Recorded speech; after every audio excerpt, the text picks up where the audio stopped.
Salut à tous, c'est Mani. Aujourd'hui une vidéo donc sur une équipe palier, donc palier Asia, et plus particulièrement en J-League, parce que c'est la ligue que je connais le mieux en Asia.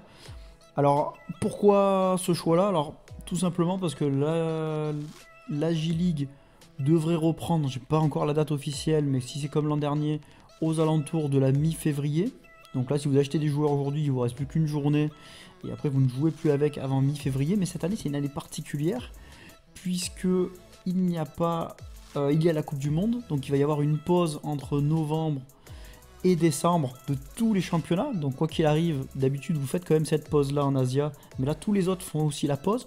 Donc au final, il y a vraiment que, sauf si vous voulez jouer la Coupe du Monde, mais il y a que vraiment entre janvier et mi-février que vous n'allez pas jouer alors que les autres vont jouer en Europe. Donc ça vous fait rater vraiment peu de peu de peu de journées. Et vous pouvez quand même bénéficier de prix attractifs sur des cartes rares qui vont vous permettre de monter une équipe palier plutôt sympa. Vous allez voir ce que j'ai fait. On est peut-être même plus sur du la reward que sur du palier. Alors pourquoi une vidéo sur les équipes paliers? Parce qu'en ce moment il y a quand même pas mal de joueurs qui hésitent à basculer du limited à une équipe rare pour assurer les paliers et donc des gains. Donc après c'est un autre style de jeu, ça peut être aussi ceux qui ont commencé en limited et qui veulent voir un petit peu autre chose, ça peut être aussi intéressant, ou même si vous voulez démarrer le jeu et que c'est plutôt ce format là qui vous intéresse, c'est un format un peu moins dynamique que le limited, donc dans lequel il faut être un peu moins assidu, moins suivre l'actu, etc. Même s'il faut quand même être bien suivre sur Sora.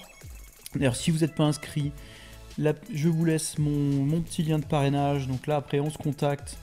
Et on peut aller beaucoup plus loin dans la construction d'une équipe, on peut passer des petites soirées ensemble. Alors, pas... attention, c'est pas une invitation, c'est pas une invitation coquine, hein. Mais en tout cas, voilà, voilà, on peut passer du temps ensemble. Donc voilà, c'est pas simplement vous prenez mon lien et super, vous avez une carte gratuite.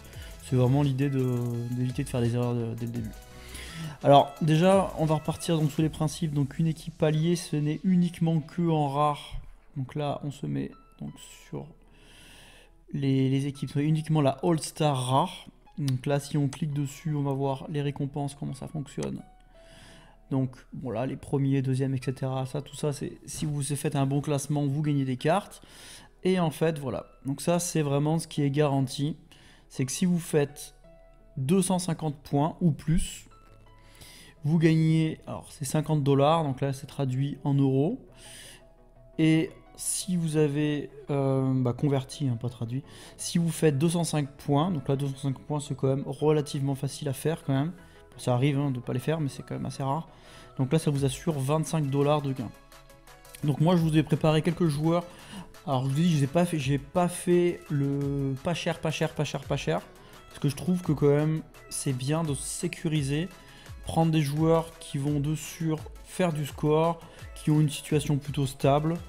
Et pour pas se dire ouais je prends un petit mec à 0,30, alors il va en falloir hein, des gars pas trop chers à 0,030 ou 0,050 pour quand même avoir un peu de banc. Mais c'est bien de partir sur une base vraiment safe. Vous vous dites même peut-être pourquoi pas gagner des cartes de temps en temps. Donc moi je pense que c'est quand même plus drôle que faire juste une équipe limite palier. Donc c'est ce que je vais vous présenter là. Je ferai d'autres sessions là dans la semaine avec d'autres équipes sur d'autres championnats, si l'Asia vous plaît pas, ce que je peux comprendre, parce qu'il faut quand même suivre un peu les matchs, hein, c'est quand même ça qui est intéressant dans Sorare, c'est de vibrer en même temps qu'on regarde un match, hein. Donc bon, je ferai d'autres championnats. Donc on va commencer déjà par les gardiens. Donc là moi je vous ai sélectionné Murakami, alors qui était très bon l'an dernier. Alors, regardez ses notes de l'an dernier, ça c'était quand même plus que bien. À un moment donné, il a perdu sa place, donc l'équipe tournait moins bien. Bon, là, ils sont pas très bien en championnat, mais ils vont se maintenir. Donc du coup, c'est pour ça que là, son prix a pris vraiment une claque. Depuis, il est repassé titulaire. Alors, il y a quand même un risque, parce que si à un moment donné, il a perdu sa place, et que là, maintenant, il est repassé titu, peut-être quand même que dans le doute des dirigeants, il y a peut-être... dans la tête des dirigeants, il y a peut-être un doute sur le long terme. Donc à surveiller, attention, fin de contrat 2023. Fin d'année janvier 2023. Donc ça c'est un paramètre à prendre en compte. Donc ça je sais pas ce qui est prévu pour lui. Moi, quand j'avais préparé la vidéo, j'avais pas vu que c'était janvier. Donc là, faites gaffe. Donc là, son prix 0,250. Donc là, le gros point noir, c'est ça. C'est son contrat. Donc ça, à suivre de près, dès qu'il est renouvelé, je pense que vous pouvez y aller. Avant, c'est un peu risqué. On va passer à un autre joueur, donc là, un peu plus vieux, mais bon, au Japon, c'est un petit genou. 36 ans, Higashiguchi, qui lui, donc il joue à Gamba Osaka. Donc Gamba Osaka, c'était une équipe qui était quand même pas mal il y a 2 saisons, qui s'était qualifiée même pour l'ACL, donc c'est l'équivalent de la Ligue des Champions côté en Asie. Et donc là, cette année, il a eu une grosse blessure. Quand il est revenu, bah voilà, des performances plutôt plus que correctes, même sur la fin, même exceptionnelles. Enfin, exceptionnelles, très bon. On va pas non plus s'emballer. Et on voit que sur les autres années, alors là, je vais mettre sur All. Voilà, c'est un gardien qui quand même apporte une certaine sécurité. Voilà, donc le petit point noir, c'est son âge. Mais pour le Japon, c'est pas du tout un point noir, ça. Il y a des gardiens qui ont 40 ans qui jouent encore. Donc moi, je trouve que là, lui, c'est une bonne pioche. Pour 0,233, c'est plutôt pas mal. Donc c'est une équipe qui est plutôt pas trop mauvais en défense. Donc moi, je le conseille vivement. On va passer d'ailleurs, en tant qu'à faire une association avec son petit copain, qui est vraiment pas cher, Genta Miura. Donc lui, on va regarder son scoring, c'est pas mal. Pour une équipe alliée, c'est pas mal. De temps en temps, quand même des scores inférieurs, parce que je crois qu'à un moment donné, il s'est un peu tourné en défense. Si je dis pas de bêtises. Ah non, lui, il a pas trop tourné, lui. C'est plutôt un de ses collègues. Mais voilà, 0,69 en équipe palier. Si vous prenez en plus le petit Higashiguchi, ça vous fait une super association en cas de clean sheet. Donc ça, je conseille vraiment.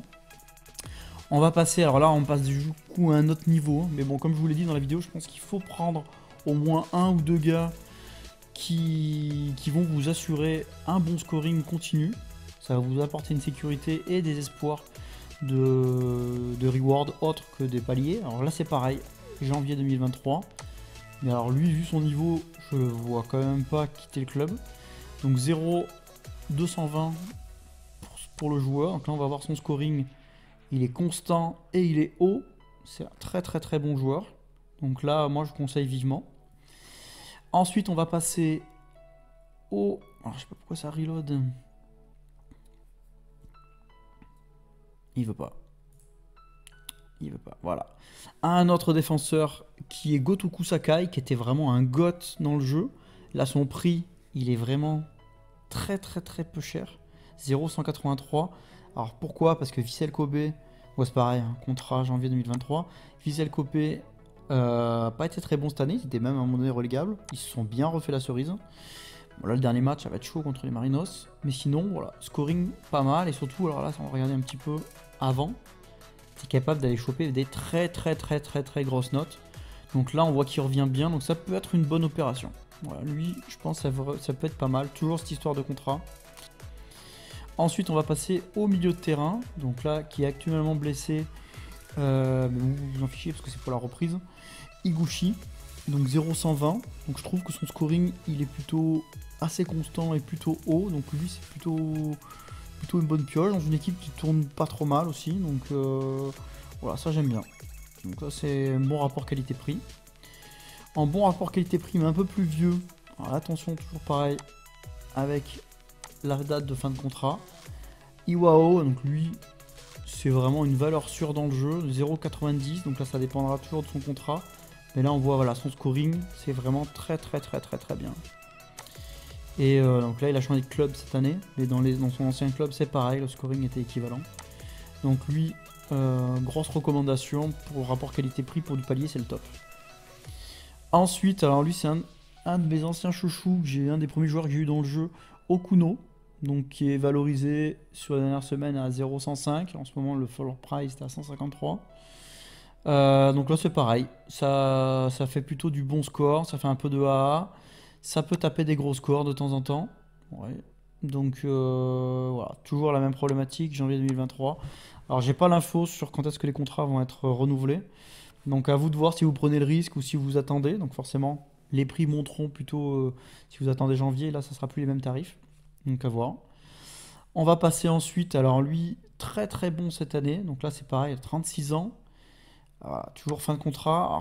J'ai entendu dire que normalement il devrait re-signer, puisqu'il a été très performant cette année avec Kawasaki Frontal, qui est l'un des gros clubs du Japon. 0,122.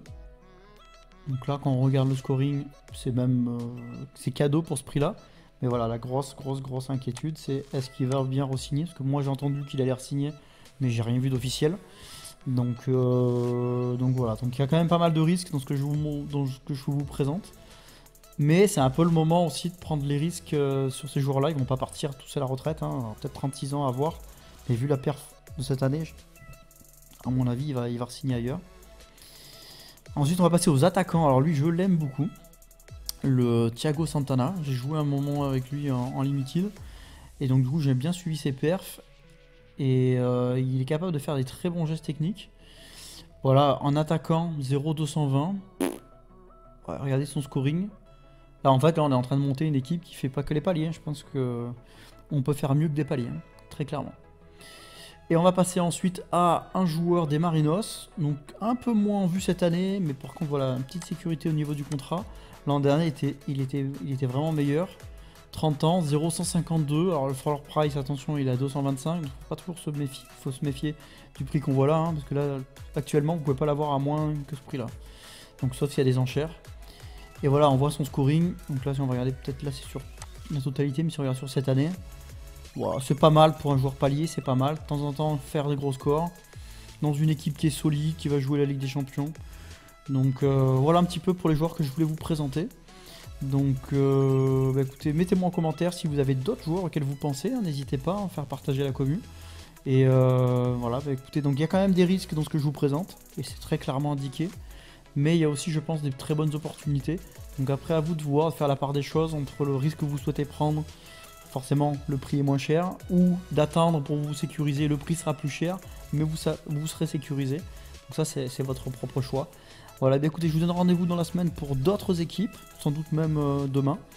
Et on va monter comme ça plusieurs équipes paliers, et après vous pourrez même mixer la totalité, même si je préconise plutôt d'être toujours dans le même championnat, c'est plus simple à suivre.